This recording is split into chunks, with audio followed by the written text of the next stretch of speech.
Всем привет и добро пожаловать! Я Наташа. А я Катя, и это подкаст для тех, кто изучает русский язык.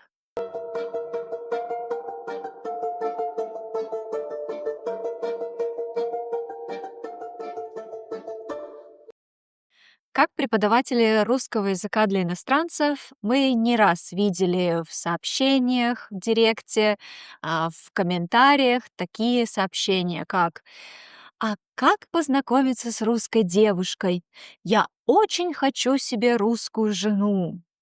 И единственный вопрос, который возникает в этот момент у нас, это: а вы вообще готовы к русским девушкам, ребята? Да, тоже, когда новый ученик и спрашиваешь, для чего ты изучаешь русский язык, я хочу познакомиться с русской девушкой. Окей, что ты знаешь о русской девушке? Да, вот Пу-пу-пу. в этом выпуске будем разбираться, какие они русские девушки.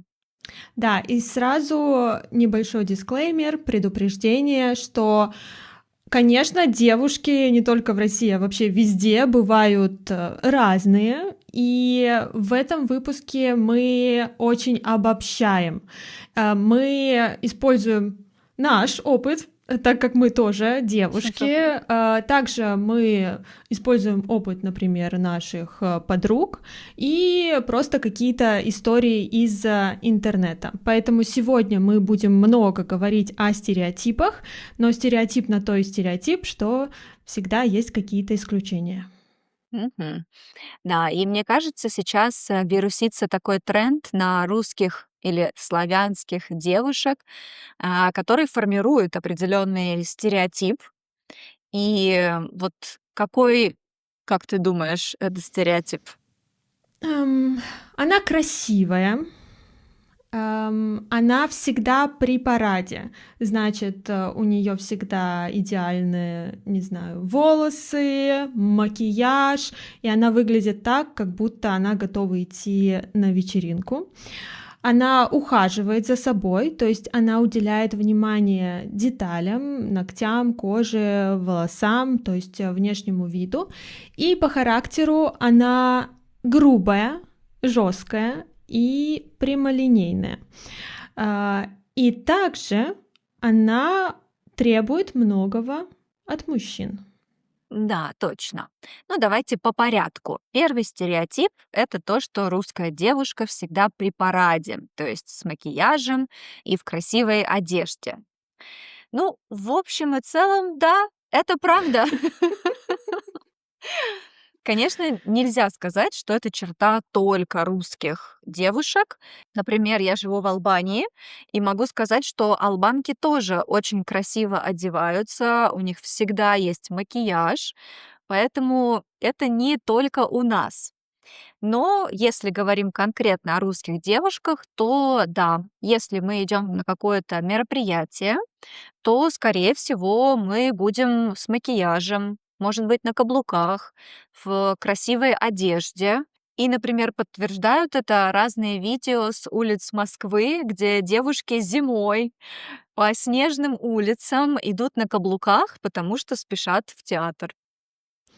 Я вспоминаю, как все 5 лет университета я ездила в универ на каблуках, и сейчас я так не смогу сделать. Сейчас для меня уже важен комфорт.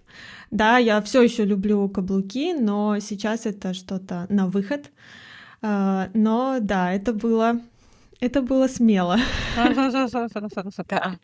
И я тоже согласна, что не только в России девушки ухаживают за собой и выглядят красиво. Меня немного обижает, если честно, этот стереотип. Ну, мне приятно, потому что я русская, но посмотрите на девушек вокруг. Просто потрясающие. И главное — это когда девушки умеют подчеркнуть свои достоинства, и не обязательно для этого нужна тонна макияжа, Мгм. например. Хорошо. Хочу только дополнить, что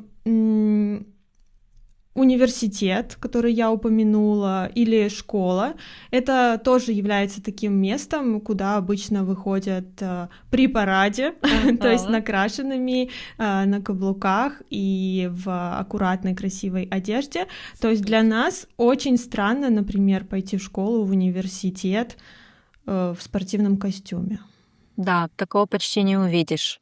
Но при этом ситуация с макияжем сейчас уже немного изменилась. Мне кажется, лет 15 назад это была правда, что девушки даже в магазин могли краситься. Сейчас, когда приходят идеи свободы выбора и более позитивного взгляда на натуральную красоту, все-таки девушки уже не так часто красятся, стараются больше заботиться о себе. И идти выкидывать мусор, с макияжем уже никто не будет. Да, я думаю, что это уже остается какой-то шуткой. Да, преувеличение. Но мне нравится макияж. Мне кажется, это не потому, что я русская, мне просто нравится это как элемент творчества. Мгм. Да, это креатив. Такое. Мгм. Хорошо, перейдем к следующему стереотипу и поговорим более подробно о том, что русские девушки хорошо ухаживают за собой. Что здесь имеется в виду? Имеется в виду, что они делают процедуры для лица, они ходят в салоны красоты, они ходят на маникюр, педикюр, они также следят за фигурой, то есть они ходят в спортзал или на какие-то другие спортивные мероприятия. И здесь я бы тоже согласилась, что это соответствует реальности. И индустрия красоты в России и в странах СНГ, то есть в постсоветских странах, она очень развита. И я даже знаю, что многие иностранки, то есть девушки из других стран, в своих странах часто выбирают мастеров именно из стран СНГ, так как правило, услуга будет сделана лучше. И даже, например, есть русский маникюр, да, очень популярный. Он не просто так называется русским. Ну, это потому, что стандарты красоты в России все еще довольно строгие. То есть в обществе осуждается полнота, какие-то признаки старения, если человек выглядит неухоженно или неопрятно. Поэтому, конечно, девушки стараются изо всех сил заботиться о себе, делают разные процедуры у косметолога, как мы говорили, ходят на маникюр, на педикюр. И, конечно, каждый месяц на это уходит немало денег. Все-таки все эти процедуры вместе — это значительная сумма. Да, но мы будем говорить, что эти стандарты красоты высокие только к девушкам в этом выпуске? Или оставим это на другой выпуск? Да, я вот тоже думала, стоит ли нам сделать отдельный выпуск про российских мужчин. М, Я думаю, что это будет интересный выпуск, и комментариев тоже будет много. Да, да, может быть, нам стоит этим заняться. Напишите в комментариях, если вам интересно. Да, ну просто небольшая подводка к такому выпуску, что да, стандарты красоты высокие в России, но они высокие к женщинам. От женщин требуют быть красивыми, спортивными и так далее. Окей, чтобы много не говорить на эту тему, перейдем к следующему пункту. Следующий стереотип — это то, что русские девушки жесткие по характеру. Давай обсудим, что имеется в виду, что значит жесткие. Мгм. Мне кажется, стереотип о жесткости идет из прямолинейности девушек. То есть девушки знают, чего хотят, и не боятся об этом заявить. И, как правило, если ей что-то не нравится, то ты об этом узнаешь. Она, может быть, даже не скажет это прямо, с прямым текстом, но каким-то способом она даст тебе понять, что ты совершил ошибку. И я думаю, что здесь тоже правда. Потому что вообще говорят о русском менталитете, что мы такие прямолинейные люди. И Девушки — это не исключение. Думаю, еще в какой-то момент вот этот тренд или мода на намеки от девушек, когда они думают, что мужчина должен сам догадаться, он ушел, закончился. И девушки поняли, что если чего-то хочешь, нужно говорить это прямо. И поэтому во многих российских парах существуют виш-листы на праздники вместо каких-то сюрпризов. И просто могут обсуждаться и задаваться вопросы абсолютно прямо в лоб, без ожидания каких-то догадок. Да, для представителей других культур это может показаться грубостью, а, особенно для культур, в которых более мягкое общение и как раз больше привыкли к намекам. Но очень часто они говорят: «Я хочу русскую девушку», а когда русская девушка в лоб говорит, чего она ожидает, они говорят: «Ой, она такая грубая». Да, да. Бойтесь того, чего хотите. Бойтесь своих желаний. Да. Еще один стереотип из этого трендового видео о том, что русские девушки многого требуют от своих мужчин. И здесь я считаю, смотря с чем сравнивать. Вот не раз мы видели видео, истории слышали от арабских женщин о том, что при женитьбе мужчина должен подарить им золото, а если они рожают ребенка, он должен подарить квартиру или машину. Или, например, истории с китайскими девушками, которые прежде чем выйти замуж за мужчину, проверяют, есть у него квартира, какая у него работа, перспективная ли. Вот если сравнивать с этим стандартом, то русские девушки вообще мало чего просят. Где-то сейчас в обмороке лежат мужчины-европейцы. Точно. Квартиры, машины. Что? Согласна. У всех разное понимание, что много, а что мало. Но, извините, когда девушка просто просит букет, по-моему, это немного. Когда девушка просит машину на втором свидании, да, все-таки соглашусь. Но в России все еще наблюдается такой традиционный подход к семье. Не очень мне нравится это слово «традиционный», потому что не очень понятно, к какой традиции мы отсылаемся, но он так называется. И в этом традиционном представлении семьи мужчина, он добытчик, тоже мне не нравится это слово, но ладно, он добытчик, то есть он добывает для семьи деньги, еду, закрывает какие-то базовые потребности. И в этой традиционной системе женщина, она хранительница очага. Тоже мне не очень нравится эта формулировка, но это термин, ее используют. Да, ее используют очень часто. Это значит, что она ухаживает за домом, делает домашние дела и также растит детей, потому что она находится дома. И у нее больше времени растить детей. Конечно, это не соответствует современной картине, когда женщина и делает все по дому, и ухаживает за детьми, и работает. Да, но мы поговорим об этом позже. Да, у нас еще будет экскурс в историю России. Да. Здесь хотелось только добавить, что так как в семье такие ценности, такие традиции, то ожидается, что мужчина должен закрывать вот эти потребности, как оплата квартиры, оплата еды. И даже есть такой принцип, когда деньги мужа — это деньги семьи, а деньги жены — это ее деньги. Да. Да. Ну и, конечно, если в этой системе мужчина-добытчик, то девушка ожидает, что он будет ухаживать за ней, что он будет дарить ей подарки, он будет дарить ей цветы.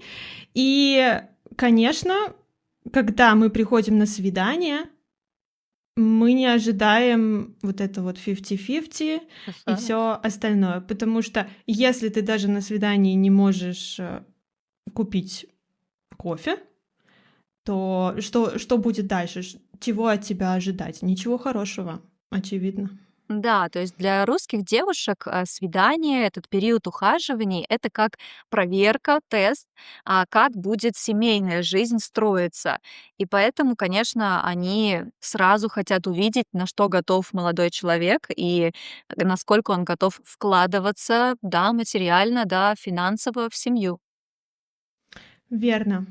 Чтобы немножко показать вам, что же требуют русские девушки, давай быстро сыграем в игру базовый минимум, роскошный максимум. То есть с точки зрения русской девушки, что база, а что все-таки уже очень ценно. Окей, Мгм. Да, давай. да. Если он платит на свидании, это Базовый минимум. да. Если он дарит цветы без повода, то есть не только на праздники. Но для меня, наверное, это роскошный максимум. Но мы с точки зрения русской девушки. Окей, базовый минимум. Хорошо, если он заказывает такси для девушки на свидание. Базовый минимум. Да. То есть что мы имеем в виду под базовым минимумом? Не значит, что девушка скажет: все это не важно", а просто, что если он это сделает, это не будет как подвиг какого-то принца, за него точно нужно замуж. Это просто будет ценный жест. Да, Мгм. верно. Окей. Хорошо. Если он дарит дорогие украшения. Роскошный максимум. Мгм. Да, это уже более высокий уровень ухаживаний. М. Если он никогда не забывает о годовщинах и важных датах. Базовый минимум, очевидно. Конечно, конечно, да. Хорошо, если он помогает по дому. А, Но я думаю, если вообще в целом для русских девушек, в общем, то это роскошный максимум. Я тоже так думаю. Опять-таки, традиционные роли, они играют здесь роль. Да. Хорошо, последнее. Дает деньги на маникюр и на шопинг. Ах, базовый минимум. Да. Мгм. Я Окей. думаю, что это ожидается от мужчин. М. Мгм. Вот так. Ну что, это много или нет? Как вам? Почитаем в комментариях. Ага. Да, но нужно сказать, что высокие требования, они предъявляются не только к материальным ценностям, да, к каким-то подаркам, тоже к вниманию. То есть не зря мы спросили, точнее, ты спросила про даты. То есть если он не помнит о вашей годовщине, то это очень плохой звоночек для Мгм. русской девушки. Да. И нужно сказать, что этот взгляд на отношения, он довольно свежий. Еще в 90-е, мне кажется, был совершенно другой стереотип о советской и русской женщине. Это такая домашняя, покладистая женщина, которая делает все для своего мужа. Она все еще красивая, эмоциональная, с характером со своим, но все-таки она все делает для семьи и для мужа. И как ты думаешь, с чем связано это изменение? С тем, что женщины задолбались. Они, если говорить очень культурно, очень устали от этого всего. И они тащили все на себе со времен Второй мировой войны. Э, Мужчин мало, в обществе культ мужчины. Женщина зарабатывает деньги, притом часто делает больше на работе, но получает меньше денег. Плюс она ведет абсолютно весь быт, то есть воспитание детей, готовка, уборка, все на ней. И вот это высказывание, что мужчин нужно беречь, да, потому что их так мало, он не должен делать ничего больше, чем просто работать, Мгм. и все. От этого просто женщины устали. Да. Абсолютно точно. И я могу сказать, что я очень рада, что наши женщины наконец проснулись, что они поняли свою ценность, что они очень многое могут дать своему мужчине. И это правда, потому что действительно русские женщины не только все просят и требуют, они дают много любви, они действительно готовы пожертвовать многим ради семьи. Достаточно вспомнить множество историй, когда русская женщина уезжала за своим мужем, ну, буквально на край света, в какую-то Так. деревню на другом континенте. И это норма для нас. Да, все-таки семья, она для многих на первом месте. Да, я тоже очень рада, что девушки наконец поняли, чего они стоят. И сейчас у нас идет такое переустройство этих же ценностей. И я думаю, мы еще не раз будем возвращаться к этой теме в наших выпусках подкаста. Да. Вопрос недели. А как вы думаете, русские девушки многого требуют?